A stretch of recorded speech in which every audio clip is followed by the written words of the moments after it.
দেখুন কারি পাতা দিয়েছি তো খুব সুন্দর গন্ধটা বেরোচ্ছে। এই যে ভাজা হয়ে গেছে। এরপরে এই যে দেখুন এতে টমেটো কাটা আছে, টমেটোটা দিলাম। আর এতে আমার আদা রসুন আর কাঁচা লঙ্কা বাটা আছে, সেটা দিয়ে দিলাম। এটা আস্তে আস্তে একে একে হলুদ গুঁড়ো আর নুন দেবো। তারপরে আবার আপনাদেরকে দেখাচ্ছি।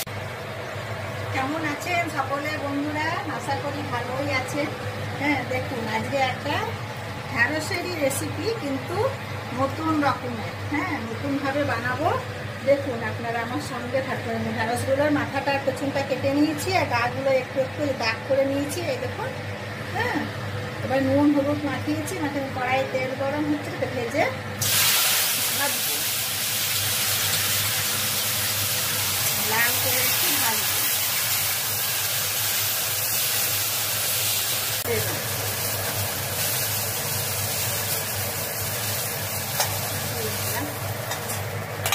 সর্ষে ফোড়ন দিলাম, তার সঙ্গে শুকনো লঙ্কা।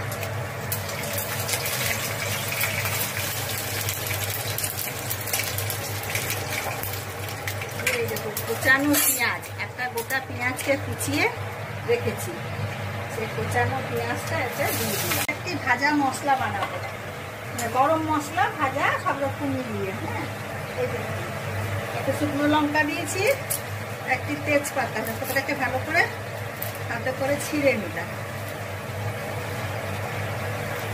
এই যে ছোট এলাচ আর দারচিনি। হ্যাঁ আর তার সঙ্গে দেখুন সর্ষে, ধনে আর জিরে, গোটা ধনে গোটা জিরে। এই দেখুন একটু পোস্ত ভেজে নেবো ভালো করে। দেখছেন ভাজা গরম মশলা এটা হয়ে গেছে, খুব সুন্দর গন্ধ বেরোচ্ছে।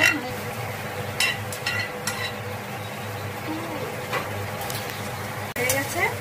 এরপরে দেখতে থাকুন, এই যে ঢ্যাঁড়স ভাজাটার মধ্যে দিয়ে দিলাম, একটু ভালো করে নাড়বো চাড়বো।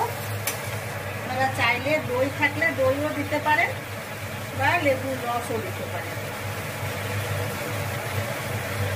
এরকম এসছে রংটা। হ্যাঁ আর এরপরে এই যে গরম মশলাটা করলাম গুঁড়ো, এই দেখুন এটাকে দিয়ে দেবো। এই যে এটা কি মনে হচ্ছে একদম যে অন্য রকমের ঢ্যাঁড়সের একটা রেসিপি। দেখুন রেসিপি, এতে সব রকমের টেস্ট আছে, খেয়ে দেখবেন ভালো লাগবে। আপনারা বানাবেন, আর ভালো লাগলে পাশে থাকবেন, সাবস্ক্রাইব করবেন, শেয়ার করবেন।